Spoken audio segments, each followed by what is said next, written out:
자, 그런데 만약에 임차인 A가 2022년 1월 1일에 전입신고를 했고 당해세는 2021년 6월 1일에 체납됐다면, 그럼 이때는 당해세의 법정기일이 임차인보다 더 앞서죠. 그러니까 5억의 낙찰대금을 냈는데 임차인이 4억 원을 바로 가져갈 수 있는 것이 아니라 어떻게 되죠? 2억 원의 당해세가 먼저 배당이 되겠죠. 그러면은 경매 대금에서 남은 돈이 3억밖에 없기 때문에 임차인 A에게는 3억밖에 배당이 안 되는 겁니다.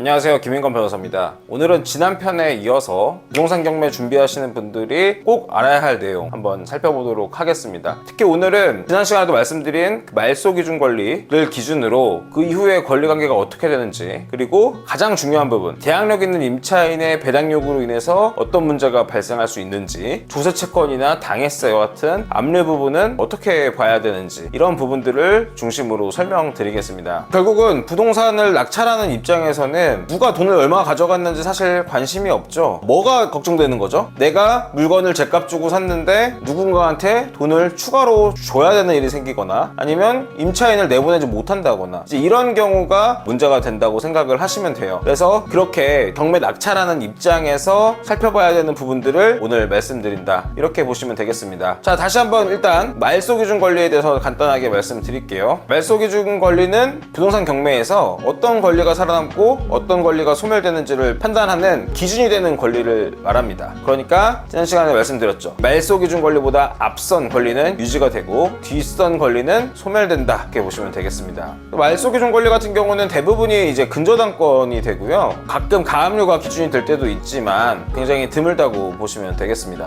말소기준 권리 이후에 설정된 권리는 소멸된다고 했잖아요. 그러니까 예를 들어서 말소기준 권리가 2020년 1월 1일에 설정된 근저당권이다. 그런데 그 뒤에 2021년에 임차권이 생겼다거나 2022년에 가압류가 생겼다거나, 이런 것들은 말소기준 권리보다 뒤에 성립된 권리죠. 그러니까 모두 다 소멸되기 때문에 기본적으로 낙찰자가 걱정하실 필요가 전혀 없습니다. 그런데 여기서 이제 한 가지 중요한 예외가 있는데요. 그 부분이 바로 대항력 있는 임차인과 조세채권이 결부되었을 때 발생합니다. 일단 대항력 있는 임차인이 무엇이냐? 대항력 있는 임차인 같은 경우에는 부동산이 낙찰되더라도 자신의 임차권을 주장할 수 있는 임차인을 말합니다. 이렇게 대항력 있는 임차인 같은 경우에는 경매로 부동산이 낙찰되더라도 그대로 임차권을 유지할 수도 있고, 아니면 이 경매 절차에서 배당 요구를 함으로써 내가 냈던 보증금을 돌려줘라, 이렇게 요구할 수가 있습니다. 그리고 임차인이 배당 요구를 하게 되면 경매 낙찰 대금에서 보증금이 배당되는 형식입니다. 그런데 이렇게 부동산의 매각 대금에서 보증금을 돌려받는 과정에서 문제가 생길 수가 있는데요. 바로 이제 조세채권, 건강보험료 채권 같은 우선순위가 인정되는 채권이 존재하는 경우입니다. 원래는 등기부상에 표시되지 않은 권리 또는 후순위로 설정된 권리는 말소기준 권리보다 뒤에 있으니까 문제가 안 돼야 되잖아요. 그런데 세금이나 이런 부분들은 이제 우선권이 인정되기 때문에 등기부상에 후순위로 나와 있는다 하더라도 실제로 세금 체납이 발생된 시점, 법정기일이라고 하는데요. 그때를 기준으로 선순위, 후순위를 따지기 때문에 결국은 등기상에 표시되지 않거나 등기부상의 날짜가 더 뒤에 있다 하더라도 경매 절차에서 낙찰자 입장에서는 문제가 생길 수가 있는 것입니다. 특히 이 부분은 이제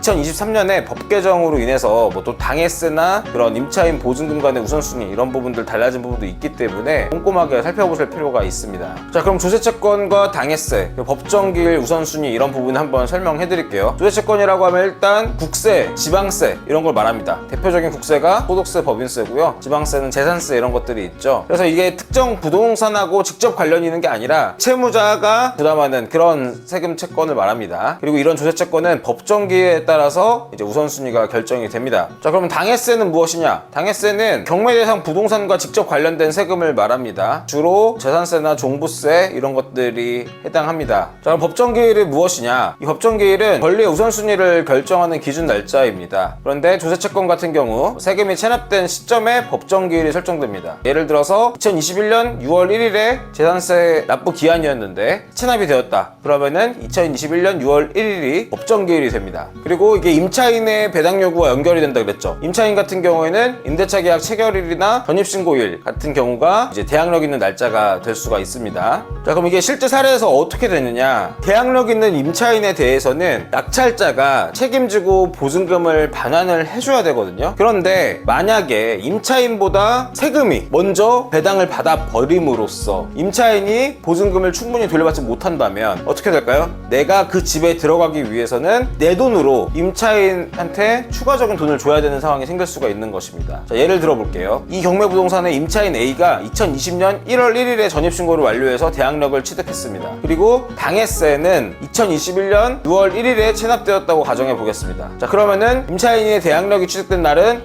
2020년 1월 1일이 되는 것이고 당해세의 법정기일이 2021년 6월 1일이 되죠. 자, 그런데 만약에 이 상황에서 내가 이 집을 5억 원에 낙찰을 받았다. 근데 임차 보증금이 4억 원이고 당해세가 2억 원이에요. 그러면은 임차인이 대항력 취득한 날짜가 더 빠르기 때문에 임차인이 경매대금 5억 원 중에서 4억 원을 그냥 받아가기 때문에 어떠한 문제도 생기지 않겠죠. 자, 그런데 만약에 임차인 A가 2022년 1월 1일에 전입신고를 했고 당해세는 2021년 6월 1일에 체납됐다면 그럼 이때는 당해세의 법정기일이 임차인보다 더 앞서죠. 그러니까 5억의 낙찰대금을 냈는데 임차인이 4억 원을 바로 가져갈 수 있는 것이 아니라 어떻게 되죠? 2억 원의 당해세가 먼저 배당이 되겠죠. 그러면은 경매 대금에서 남은 돈이 3억밖에 없기 때문에 임차인 A에게는 3억밖에 배당이 안 되는 겁니다. 결국은 임차인은 보증금 4억 중에 3억만 돌려받았고 전부를 돌려받지 못했기 때문에 이 집에서 나가지 않을 수가 있는 거예요. 내가 그러면은 이 집을 5억 원에 샀지만 임차인을 내보내기 위해서 내 돈 1억을 더 써야 되는 상황이 생기는 것이죠. 이렇게 이제 대항력 있는 임차인이 이제 배당 요구를 했는데 이 임차인이 대항력을 취득한 날짜보다 더 앞선 조세채권이나 당해세의 법정기일이 성립된 것이 있다면 이때에는 말소기준 권리보다 앞에 있는 문제가 없었는데 분명히 낙찰자 입장에서는 추가적으로 돈을 지출해야 되는 상황이 생길 수가 있기 때문에 주의를 하셔야 되는 것입니다. 낙찰자가 주의해야 될 점을 정리해드리면 일단은 권리 분석을 등기부등본을 통해서 해야겠죠. 그래서 말소기준 권리를 기준으로 소멸되는 권리가 무엇인지 남아있는 권리가 무엇인지 그리고 대항력 있는 임차인이 존재하는지 이런 것들을 보셔야 됩니다. 대항력 있는 임차인의 존재 이런 것들은 등기부에는 나타나지 않기 때문에 그런 현황조사서라든지 서류들을 확인하셔야 됩니다. 네, 그리고 조세채권을 확인해야 되는데요. 문제는 이 부분은 낙찰 전에는 공식적으로 정보를 알아낼 수 있는 방법이 없습니다. 그래서 어느 정도의 리스크를 부담할 수밖에 없는 점이 있어요. 그래서 임차인을 통해서 조금 정보를 알아보시거나 아니면은 최대한 공무원들한테 잘 얘기하셔서 정보공개 청구를 해보신다거나 이런 여러 가지 방법이 있는데 대부분의 경우에는 정보를 공개해주지 않는 걸로 제가 알고 있습니다. 그 다음에 이제 배당표를 검토하실 필요가 있겠죠. 배당표를 통해서 예상되는 순위에 따라서 배당이 지급됐을 때 내가 혹시 떠안아야 되는 것이 있는지 이런 거를 살펴보셔야 되고요. 그 다음에 여러 가지 확인을 해보셨는데 좀 불확실한 부분이 있다. 이럴 때에는 경매를 컨설팅 하시거나 교육하시는 분도 많고 변호사들한테 물어보셔도 되고 전문가와 상담하실 필요가 있겠습니다. 네, 일단은 뭐 이런저런 얘기 많이 말씀드렸는데요. 요약해서 결론 말씀드리면 말소기준 권리 확인하셔서 그 이후에 성립된 권리는 모두 소멸되기 때문에 그 부분은 사실 크게 신경 쓰실 필요는 원래 없다. 왜냐면 내가 어차피 돈 주고 소유권만 가져오면 그만인 것이지 그 안에서 어떻게 배당되는 것은 사실 관심사가 아니기 때문이죠. 그런데 예외적으로 대항력 있는 임차인이 배당 요구를 했는데 그 뒤에 압류가 됐다거나 조세채권 같은 것이 발생이 됐을 때에는 등기부상의 순서가 아니라 법정기일을 기준으로 선후관계를 따지기 때문에 예상치 못한 채무를 떠안을 수가 있다. 남의 세금을 내가 대신 갚아주는 게 아니라 원래 경매 대금에서 보증금이 먼저 배당이 돼서 끝나야 되는데 조세채권이 먼저 배당을 받아서 임차인이 보증금을 충분히 받지 못한다면 그때는 임차인을 내보낼 수가 없는 문제가 생기기 때문에 내가 내 돈으로 돈을 더 줘야 되는 상황이 생길 수 있다.